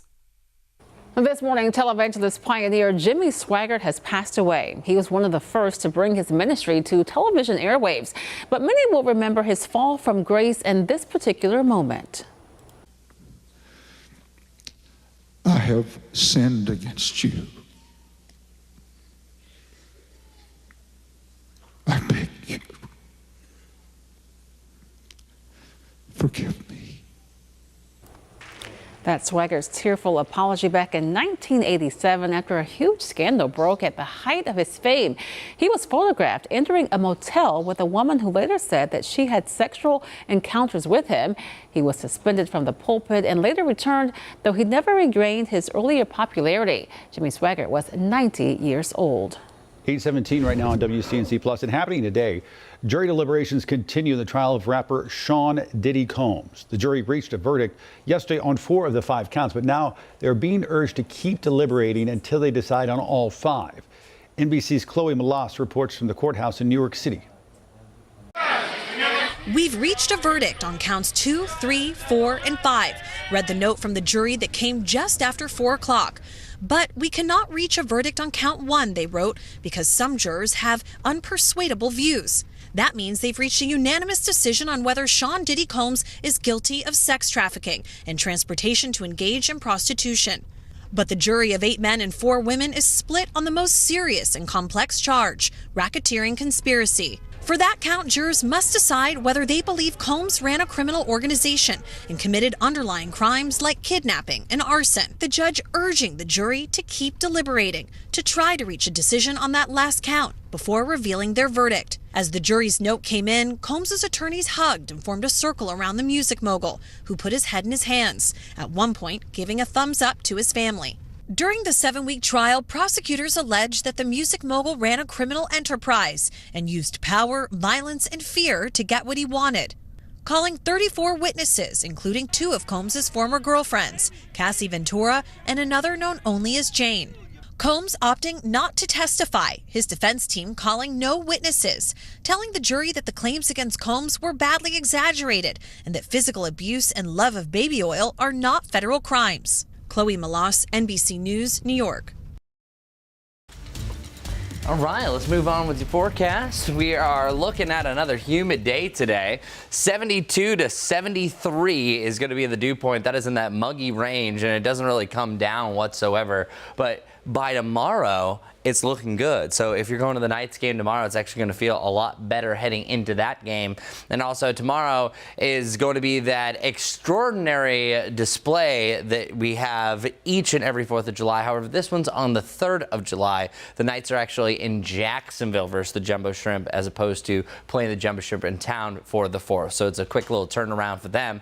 How you feel cast is on the muggy range, or as I put it for the technical meteorological term, meh weather. And then by tomorrow heading into Friday, I think we're right around that sticky range, where Friday right now is trending to have the lowest dew points of the week. So your 4th of July, yes, will be hot in the lower to the mid 90s, but will not feel as humid. So that's always a nice little treat. So I think that will be Ben Pool Day approved. And then we're looking at an uncomfortable air returning for Saturday heading into the weekend. And that uncomfortable air often will lead to some storms. And that's exactly what's going to happen. Check it out. Our rain chances start to come back up on Sunday and a Monday, but they're going to take a sizable break. So by tomorrow, there's the slightest chance for maybe a rain shower in the mountains, but most of us are staying dry. Your 4th of July is looking just fine and dandy. And then heading into Saturday, it's looking really good. So I like where things are trending as we work our way through the weekend.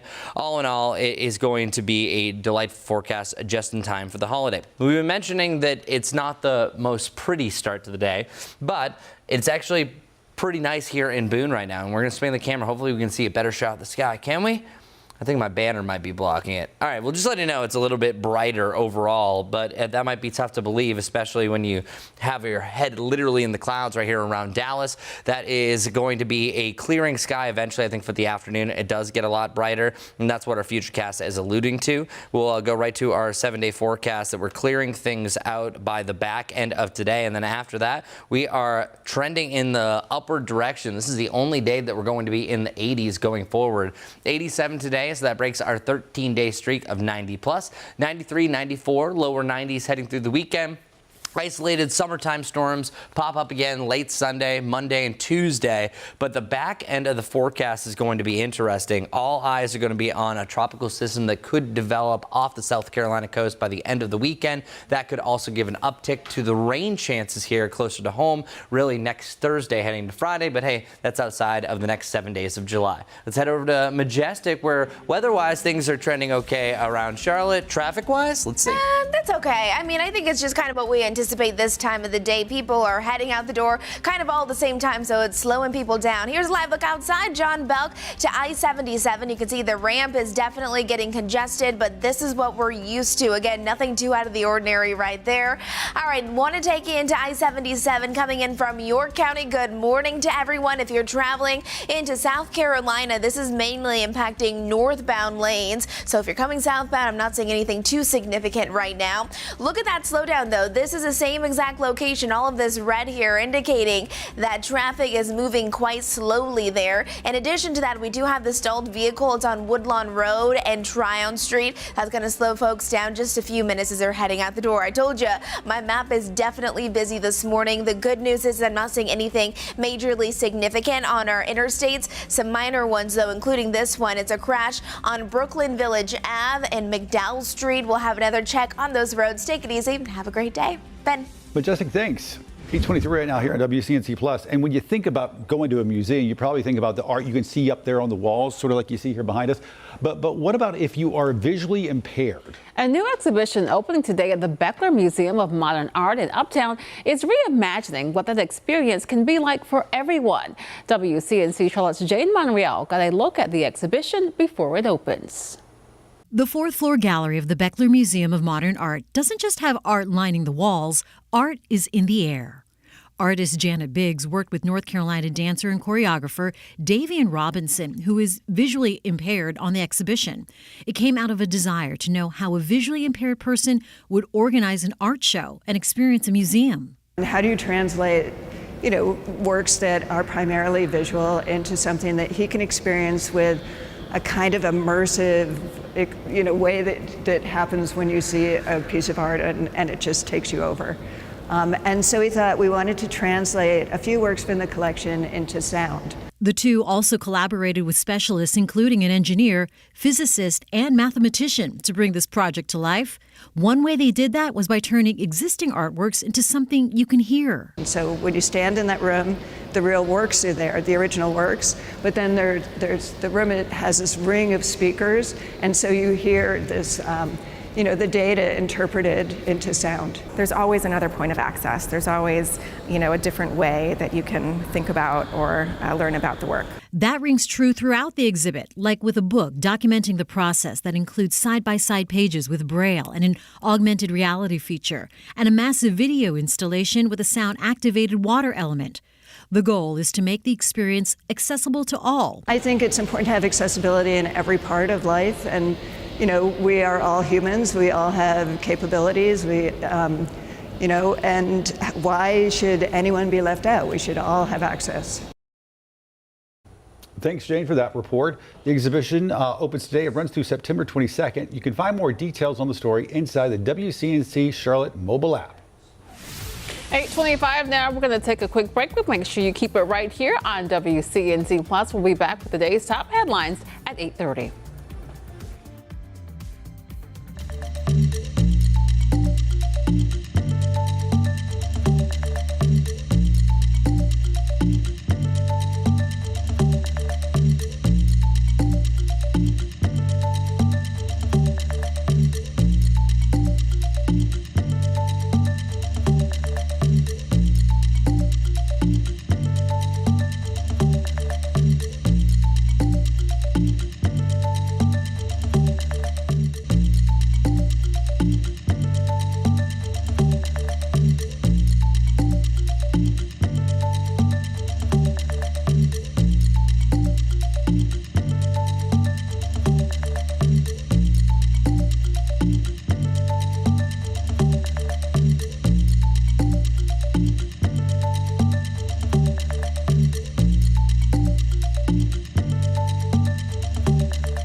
Well, everybody, welcome to a cloudy, gloomy start to the day. 74 degrees, that's our current point. And I was mentioning this earlier, temperatures aren't going to move much. And whenever you have cloud cover like this, it's pretty much where you stay. So expect to remain in the mid-70s over the next couple of hours. If it was sunny, it would already be at 80 degrees at that point. Still feels like 81. And then we're feeling like 90 by 3 p.m. and 87. That's a nice change, though. So the cloud cover, I know it's not the most beautiful look to the sky, but at least we are getting a break from the 90s, and the mid-90s will be back before you know it. Here's a look at our futurecast. By about 2 o'clock, you might be rain-free around Charlotte, or at least around Huntersville. I think it's really 2 to 3 that we're seeing that last push of the rain. By about 7 o'clock, I think we are shower-free, thunderstorm-free across the entirety of the area. And we're already seeing sunshine in the mountains. That means it'll be the foothills to the Piedmont will slowly erode that cloud cover before you know it. 7-day forecast. The only day in the 80s is today. Other than that, you're 91 to 94 over the next 6 days, including 4th of July. It looks to be one of the best days of the week. Majestic, let's get over to you to see what's going on. All right, good morning, everyone. Here's a live look outside I-77 at Gold Hill Road. You can see it is slow moving this morning. We do have some congestion as people are heading out the door kind of all at the same time. Another live look here. John Belk to get onto I-77, looking much better than it was just about 5 to 10 minutes ago. Still continuing to follow our live traffic cameras because we are still seeing some congestion on I-77 northbound if you're coming in from York County. Allow for that extra drive time. Not seeing any significant crashes, just slow moving conditions right now.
Thanks for joining us live on WCNC Plus at 8:30. I'm Lisa Washington. And I'm Ben Thompson. A new warning from Congresswoman Alma Adams this morning. She says proposed SNAP cuts in the president's tax and spending plan could be so severe, some states have to drop out of the program entirely. Now that could mean millions of Americans losing access to food assistance. WCNC Charlotte's Destiny Richards is live with what is in that bill and why the Congresswoman says it's a danger to families nationwide, including right here in Charlotte.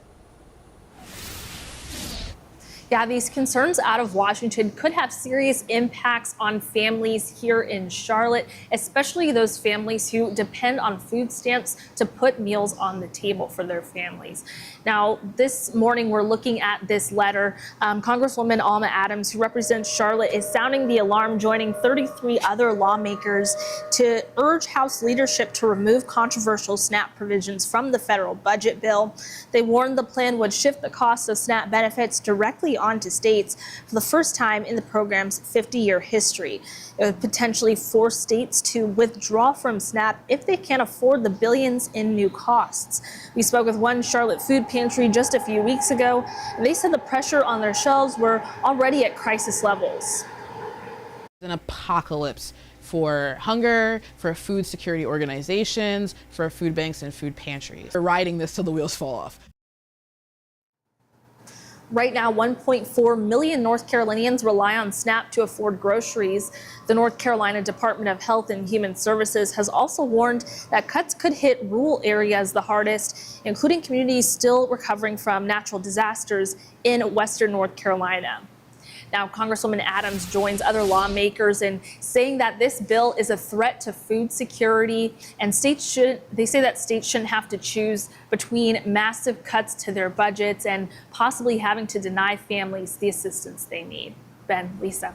And Destiny, I mean, for a while now, we've been talking about the shortages at food banks here in the Charlotte area, the metro area, and this is especially tough for those rural areas that could be the hardest hit. Yeah, in rural regions, you know, there's less access to food, grocery stores, things like that, fewer food options. There's also more people experiencing poverty, so they really rely on food stamps, on SNAP benefits the most. And then speaking of, you know, western North Carolina, they're still recovering from Hurricane Helene, and there are nonprofits in that area. There are food pantries, just like the one here in Charlotte that spoke with us, that are giving their resources and still helping these communities out. So their resources are stretched thin as it is. So with these SNAP cuts, it'll definitely be rural areas, ones that have communities that are still struggling. They are going to be feeling those impacts faster and the hardest. And we know those rural hospitals were also already struggling. Oh, yeah. All eyes on them as we go into the next couple of years to make sure that they can, you know, stay in business. Correct. And people have access to that health care. All right, Destiny, thanks so much for that. Let's check in with Chris now to find out more about our forecast for this Wednesday, because this is the day of your 7-day. This is the day that stands out. Yeah, I know. I don't think we've been this excited about kind of a cloudy, gloomy, at least first half of the day, because that's going to allow us to get into the 80s and stay there. What a nice little change.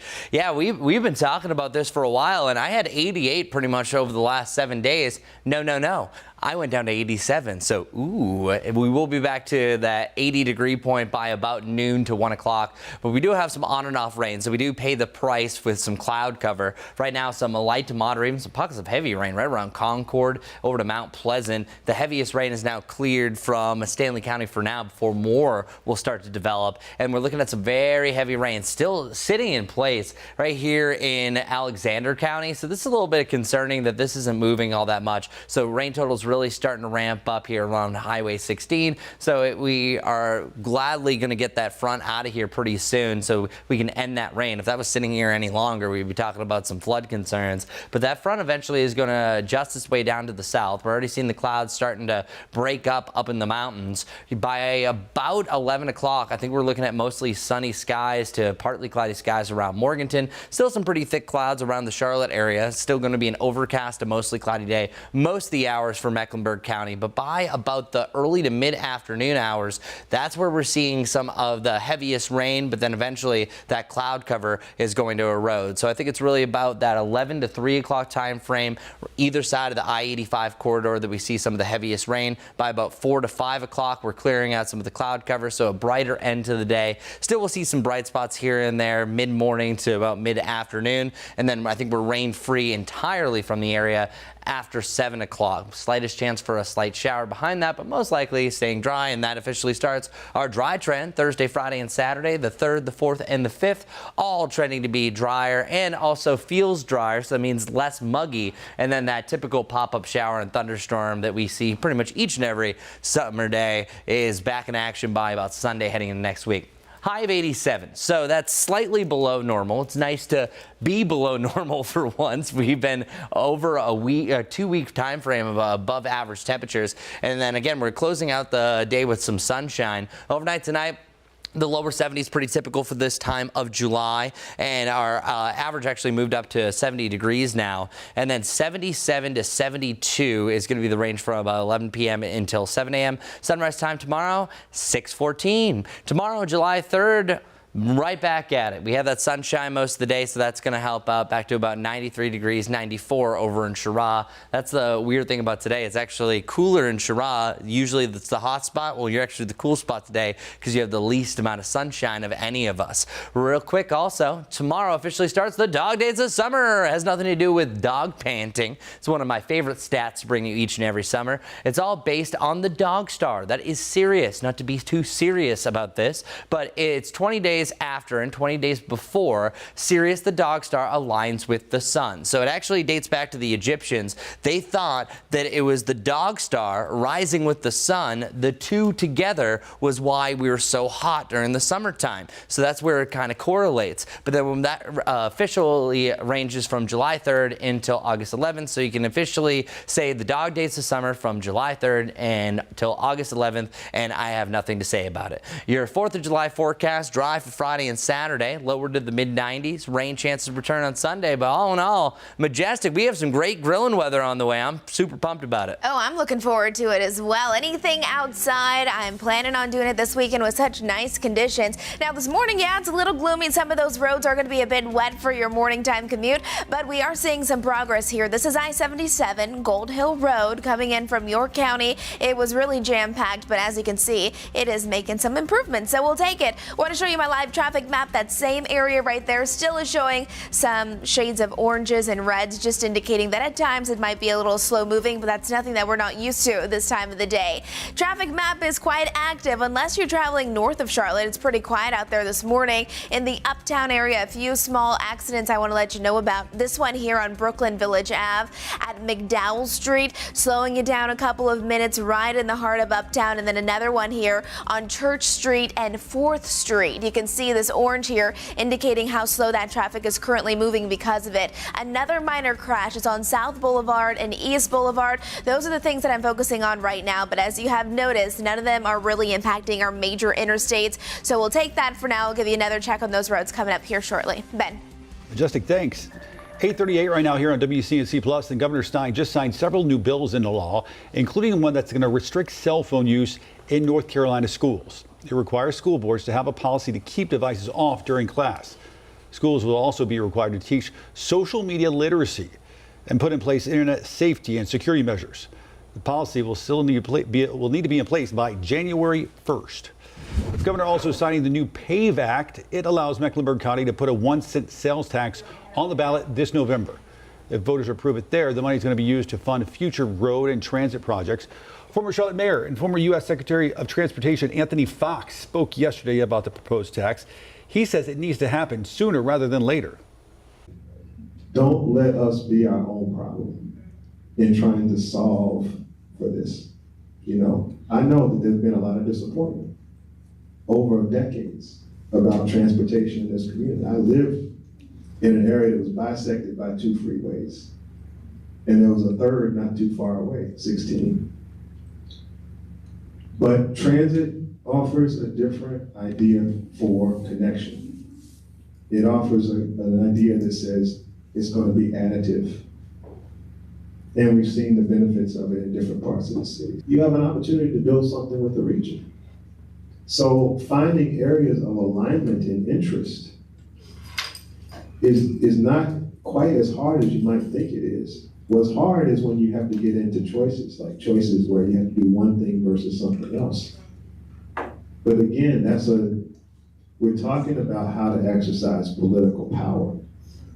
And there's more political power in this room and in this community with this sales tax in place than has ever been in place for transit in this community. That's why it's an exciting time to be here. Anthony Fox there with current Mayor Pro Tem Dante Anderson. The PAVE Act already getting some pushback from some folks, specifically in the town of Matthews, after initial plans for light rail there were scrapped as part of the larger plan. I tell you, Anthony Fox was out front on some of these issues 12, 13 years ago as mayor. Right. He's the one who pushed for the streetcar, which was not popular at the time.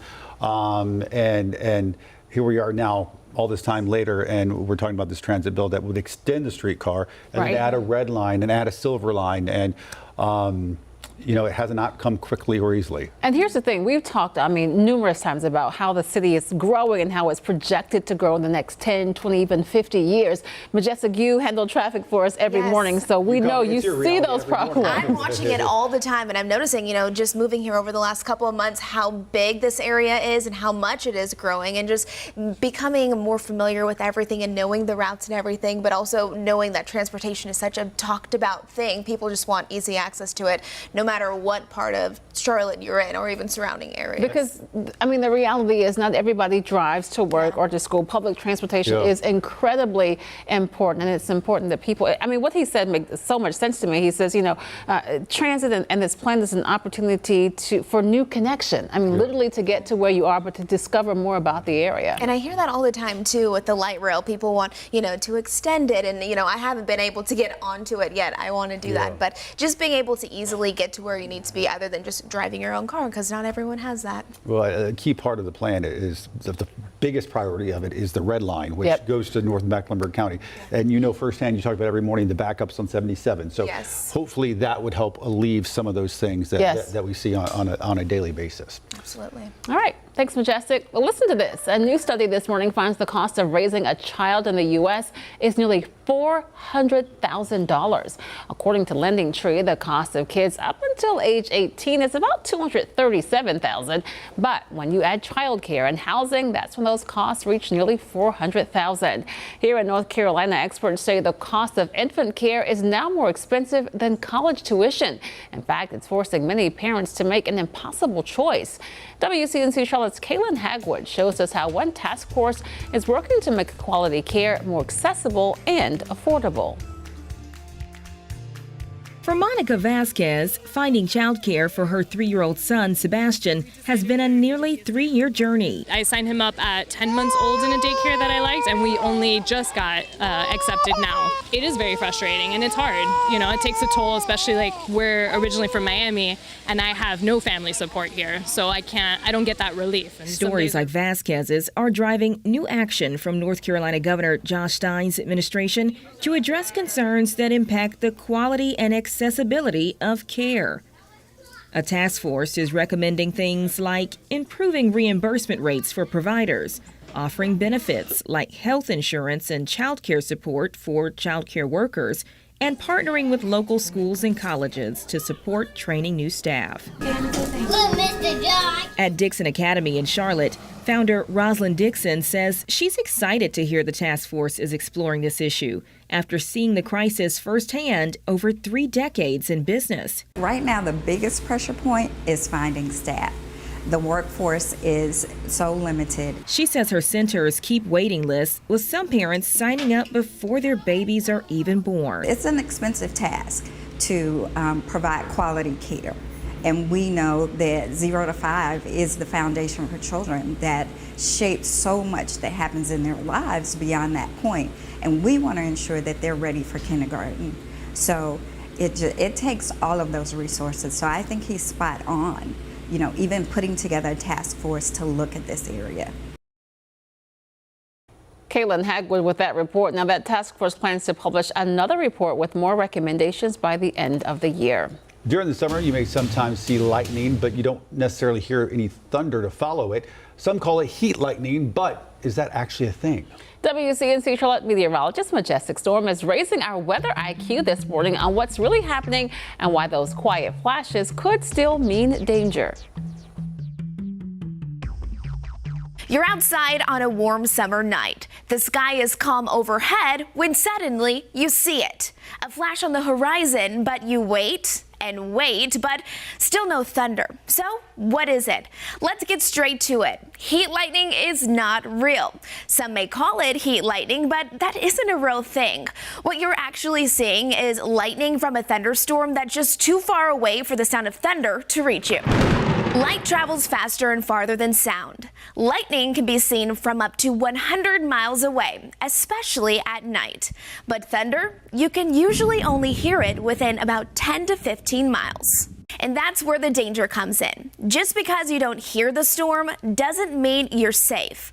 A lightning bolt can strike 10 miles from the storm, even under blue skies. That silent flash in the distance could mean the storm is just out of earshot, or it could be on its way. And if you're near the water, whether it's a lake, a pool, or out on a boat, you need to be on alert. Here are 3 things to keep in mind. If you see lightning, take it seriously. Don't wait to hear thunder, and seek shelter, or better yet, just go indoors.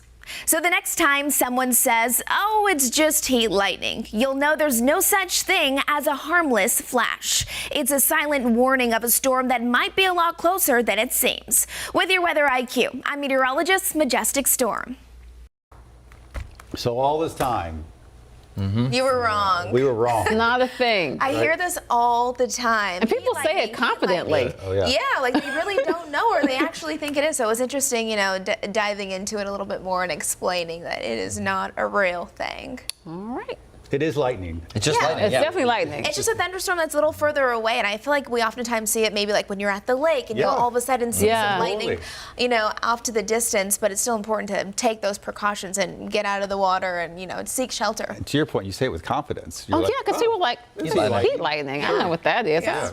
Nothing to worry about. Humid. That's all.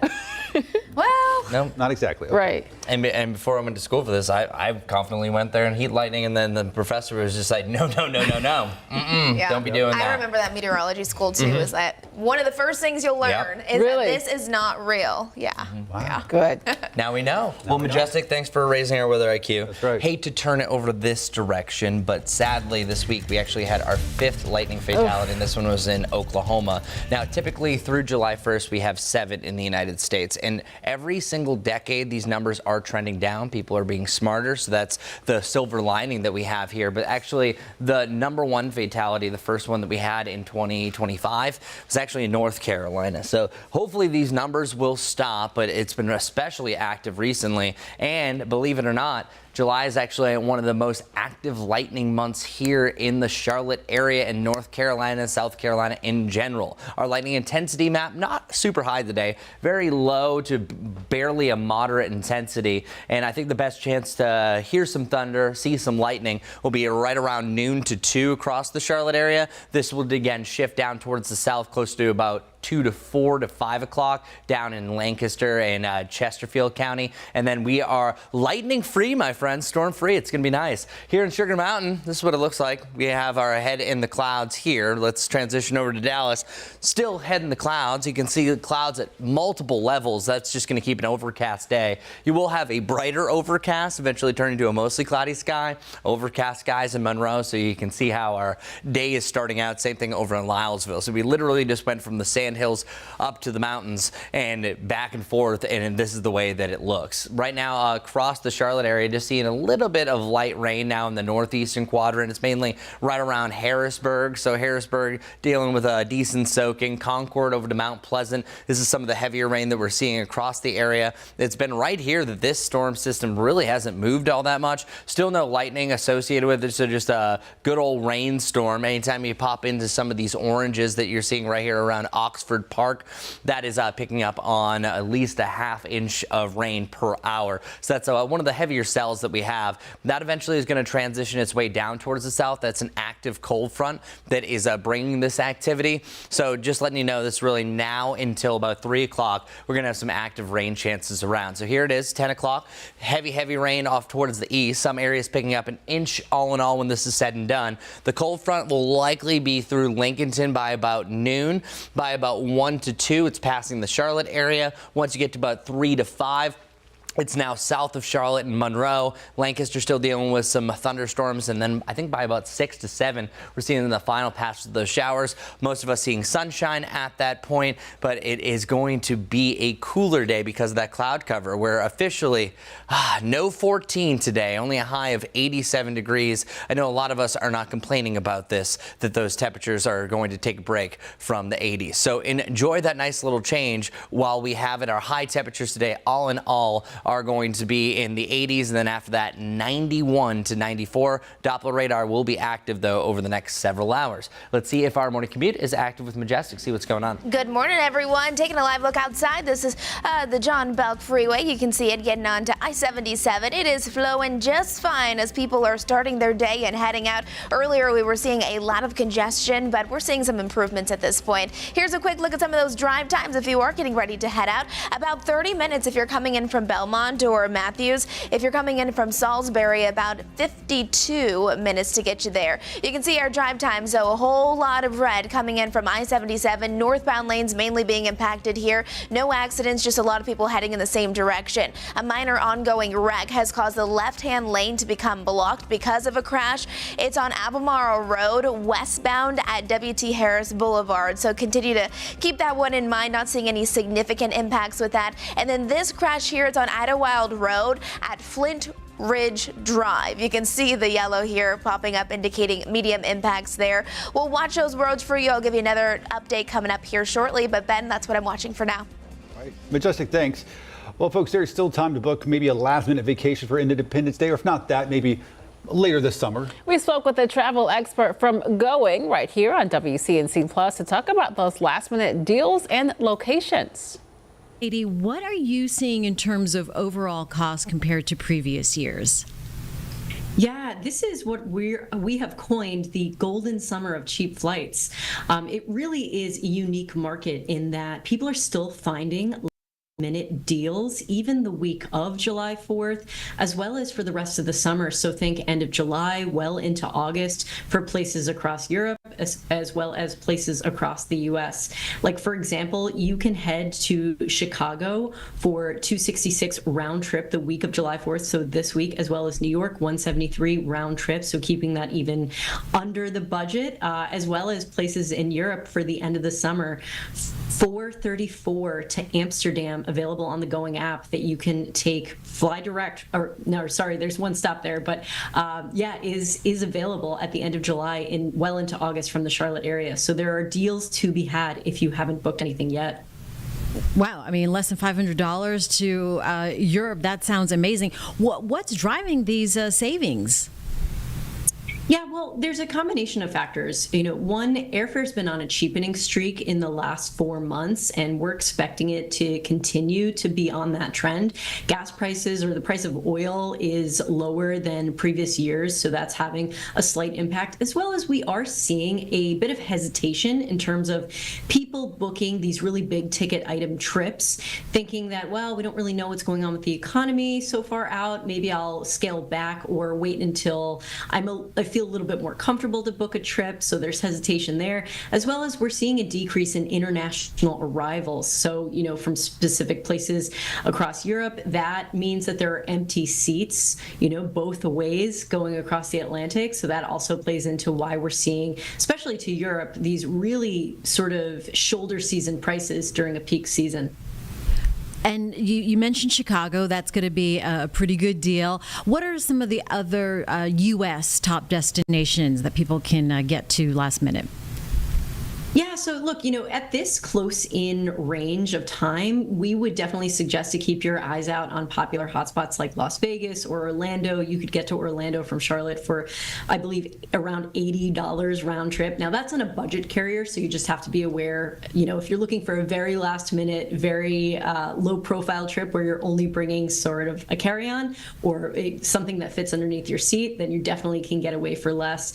As well as, be flexible with your dates. We're seeing, based off of going search data, you can leave on the 4th versus leaving on that Thursday or Wednesday. You can actually save upwards of 20%. And if you can avoid traveling on that Sunday, you're not only going to be looking at a cheaper fare overall, but also Sunday after the July 4th holiday is going to be the busiest day according to that week and according to AAA predictions. And it typically has been in recent years. So if you can, our biggest tip would be avoid that Sunday if you can. And of course, you can catch that entire conversation right here on WCNC Plus. All right, we're going to take a quick break, but coming up at 9 o'clock right here on WCNC Plus, Jane Monreal is going to take over from our Live Impact studio stream. She's going to have all the live breaking events as they happen. Keep it right here on WCNC Plus all day.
Well, good morning to you. 75 degrees on a cloudy sky and then 76 around Monroe. That's where our temperature is going to stay really over the next few hours. It's not really until the afternoon that we get into the lower 80s, and eventually we're going to have a nice little spike into the upper 80s as we have that sunshine and the day. Best chance for rain really either side of noon, so it could be a wet sandwich for lunchtime. 7-day forecast after today. We're back to the 90s, y'all. 93, 94, lower 90s through the weekend, and then lower to the mid 90s to start off next week. Our usual summertime pop-up showers and thunderstorm. That forecast returns on Sunday heading into next week. Majestic, what's going on this morning? All right, good morning, everyone. If you are heading out the door, this is what it looks like. You can see I-77 at Atondo. It is wet, and there is actually a little bit of fog that has developed because of our gloomy start to the day. You can see some of those drive times if you are heading out the door. If you're coming in from Matthews, good morning to you. It's going to take you just under 30 minutes to get you here. I-77 definitely slow moving if you're coming in northbound. And then we're watching a minor ongoing wreck here. Left lane is blocked on Albemarle Road westbound at W.T. Harris Boulevard. Have a great day.